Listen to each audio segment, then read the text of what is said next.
YouTube channel देसी कहानी star पर आप सभी श्रोताओं का हार्दिक अभिनंदन है। श्रोताओं, आज आपके लिए हम एक बहुत ही रोचक कहानी लेकर के आए हैं। कहानी है राजा बलीपाल सिंह और एक साहूकार की।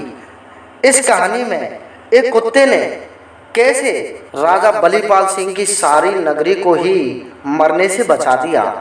तो आइए श्रोताओं, शुरू करते हैं कहानी। एक छोटी सी नगरी में एक बहुत गरीब किसान रहता था। वो अपनी पत्नी और एक छोटे से बच्चे के साथ में एक पहाड़ी कुत्ते को भी रखता था। बारिश का समय आया। बारिश होते ही उस गरीब किसान की छत टपकने लगी। सारी रात वो कुत्ता और गरीब किसान और उसके बच्चे उस मकान में भीगते रहे। उसका छोटा सा बच्चा भी ठिठुरता रहा। श्रोताओं, सारी रात भीगते हुए उन चारों प्राणियों ने जैसे तैसे बिता ली। सुबह का वक्त हुआ तो वहां होकर के एक साहूकार जा रहा था।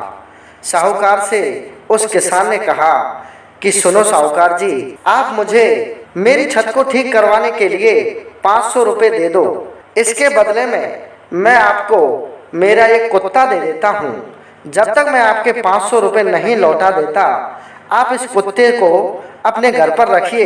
ये कुत्ता बहुत वफादार है, कभी ना कभी यह आपके अवश्य ही काम आएगा।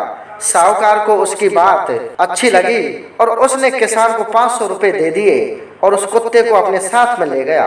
श्रोताओं, साहूकार के घर पर वो कुत्ता पहरेदारी के रूप में सारा कार्यभार संभालता और साहूकार अपने खेतों में खेती के लिए चला जाता।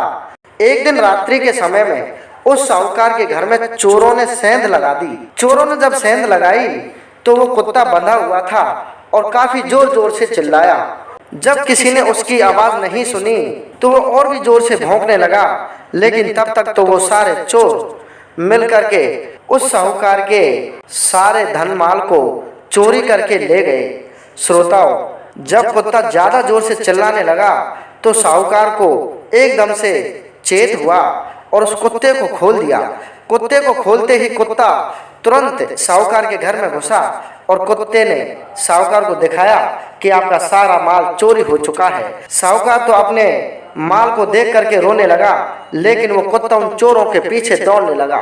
चोरों के पीछे पीछे वो कुत्ता एक जंगल में पहुंच जाता है और ये देख लेता है कि वो चोर कहां पर जाकर इस माल को रखते हैं। उन चोरों ने उस माल को एक जंगल में खड्डा खोद करके गाड़ दिया। कुत्ता उस माल को देख करके वापस आ जाता है और अपने मालिक के पास में कपड़े खींच खींच करके बाहर ले जाने का इशारा करता है। रो धो करके वो साहूकार उस कुत्ते के पीछे चल देता है और चलते चलते वो कुत्ता उसी स्थान पर उस साहूकार को ले जाता है जहां पर चोरों ने वो सारा माल गाड़ रखा था। कुत्ते ने उस माल को बता दिया और साहूकार ने उस सारे माल को एक पोटली में बांधा और वापस अपने घर पर ले आया।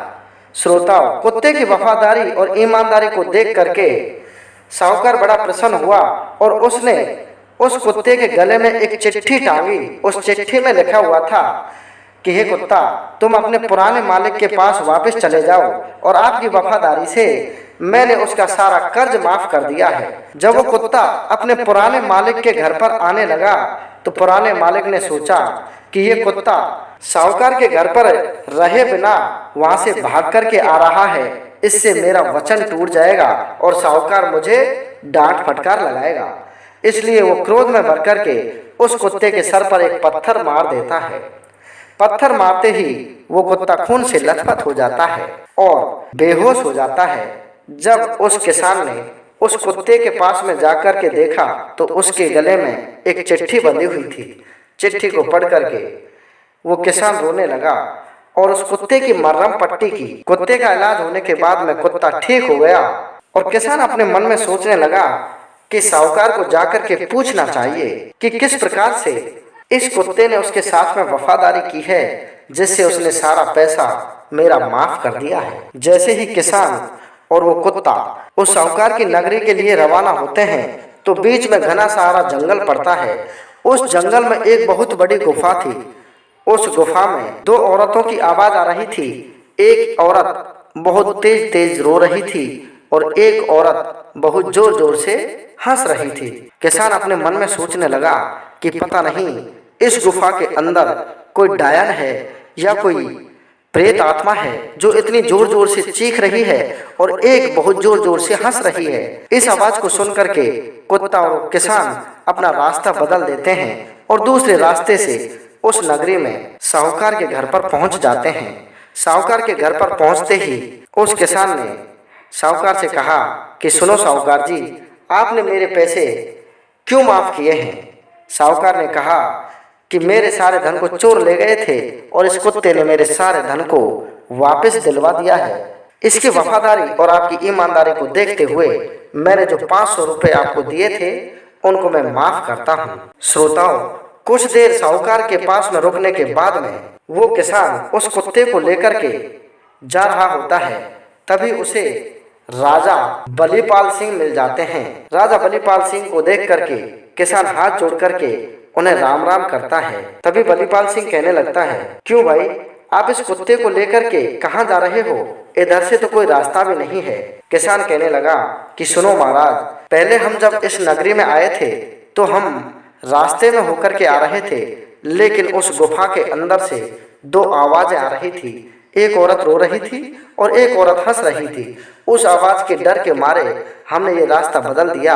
राजा कहने लगा कि उस गुफा के पास से तो मैं रोजाना निकलता हूँ और रोजाना आता हूँ, लेकिन मुझे तो कोई आवाज सुनाई नहीं दी। आप झूठ बोल रहे हो। आप बताइए कि मैं आपकी बात पर कैसे विश्वास करूं? किसान कहने लगा कि सुनो महाराज, मैं सत्य कह रहा हूँ। मैं और मेरा कुत्ता जब यहाँ पर आए थे तो उस गुफा में से बहुत जोर जोर से चीखने चिल्लाने की आवाज आ रही थी और एक औरत बहुत जोर जोर से हंस रही थी। राजा उसकी बात को सुनकर के आश्चर्य में पड़ जाता है और कहने लगता है कि मैं आपके पास में उस आवाज को सुनने के लिए चलता हूँ। यदि आपकी बात झूठ लगी तो मैं आपको फांसी पर चढ़वा दूंगा, और यदि आपकी आवाज सत्य हुई तो मैं आपको इसके बदले में 1000 स्वर्ण मुद्राएं दूंगा। राजा बलीपाल सिंह, किसान और वो कुत्ता तीनों उसी गुफा के पास में पहुंच जाते हैं।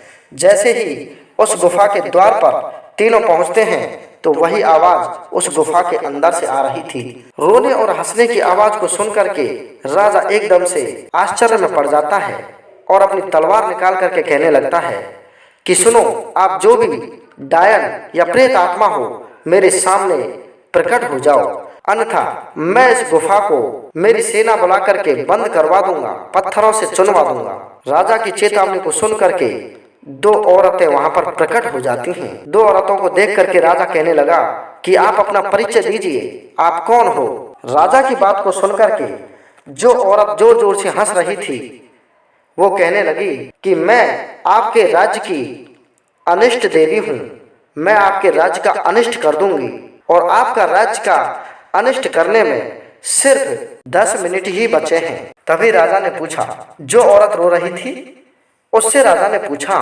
कि आप कौन हो? वो औरत कहने लगी कि सुनो राजन, मैं आपके राज्य की भाग्य लक्ष्मी हूँ। अब मेरा समय पूर्ण हो चुका है और इस अनिष्ट देवी का समय शुरू हो चुका है। जब तक मेरा समय आपके राज्य पर चल रहा था, आपका राज्य बहुत समृद्धि से चल रहा था, बहुत अच्छे ढंग से आगे बढ़ रहा था, सभी प्रजाजन आपके राज्य में सुखी थे। लेकिन अब ये अनिष्ट देवी है, इसका समय शुरू होने वाला है। सिर्फ 10 मिनट में ये आपके राज्य को पत्थरों की बरसात करवा करके नष्ट कर देगी। इतने सारे पत्थर बरसाने वाली है कि आपके राज्य में एक बच्चा भी नहीं बचेगा। श्रोताओं, ऐसी बात सुनकर के राजा के पैरों तले से जमीन खिसक जाती है। तभी राजा उस देवी के चरणों में गिर जाता है और कहने लगता है कि सुनो मेरे राज्य की भाग्य लक्ष्मी, मैं इस संकट से कैसे उभर सकता हूँ? क्या इसका कोई समाधान नहीं है? तभी भाग्य लक्ष्मी कहने लगी कि इस गुफा के अंदर आप जाकर के देखिए, आपके पास में समय बहुत कम है और इस गुफा के अंदर एक अग्निकुंड है। उस अग्निकुंड में यदि आप किसी की बलि दे सकते हैं तो तुरंत ही वो अग्निकुंड अमृत कुंड के रूप में बदल जाएगा और ये अनिष्टता की देवी है जो बहुत जोर जोर से हंस रही है, ये नष्ट हो जाएगी। श्रोताओं, राजा, कुत्ता और वो किसान तीनों उस गुफा के अंदर जाते हैं तो उन्हें दिखाई देता है कि एक बहुत बड़ा अग्निकुंड जिसमें अंगारे भरे हुए हैं, धधक रहा है। तभी राजा कहने लगा कि इस अग्निकुंड में मैं अपनी सारी प्रजा को बचाने के लिए आहुति दे देता हूँ। श्रोताओं, तभी किसान ने कहा कि नहीं महाराज, इस अग्निकुंड में मैं कूद करके मेरे प्राणों की आहुति देता हूँ, जिससे आपका सारा राज्य मरने से बच जाएगा। दोनों की बात को सुन करके कुत्ता समझ गया कि राजा ने अपने प्राणों की आहुति दे दी तो सारी प्रजा राजा विहीन हो जाएगी, और मेरे मालिक ने अगर अपने प्राणों की आहुति दे दी तो मैं असहाय हो जाऊंगा। इससे अच्छा है इस अग्निकुंड में मुझे कूद जाना चाहिए। उन दोनों की बात को सुन करके वो कुत्ता उस अग्निकुंड में कूद जाता है, और अग्निकुंड में कूदते ही जो अनिष्टता की देवी थी वो जोर जोर से हंस रही थी, वो भस्म होने लगती है, उसका शरीर जलने लगता है और थोड़ी ही देर में वो जल करके नष्ट हो जाती है। श्रोताओं, उस कुत्ते की वफादारी को देख करके राजा बड़ा प्रसन्न हुआ, और अनिष्ट देवी का समापन देख करके उसने भाग्य लक्ष्मी के चरणों में अपना शीश झुकाया। तभी उस राजा ने उस किसान को अपने राज्य में ले जा करके बहुत सारा धन दे करके विदा किया, और उसके लिए एक बहुत बड़ा महल बनवा दिया, जिसमें वो किसान और उसके बच्चे आराम से अपना जीवन यापन करने लगे। श्रोताओं, यदि हम जानवरों के प्रति अच्छा व्यवहार रखते हैं तो जानवर भी हमारे लिए काफी वफादार साबित हो सकते हैं। जय हिंद, जय भारत।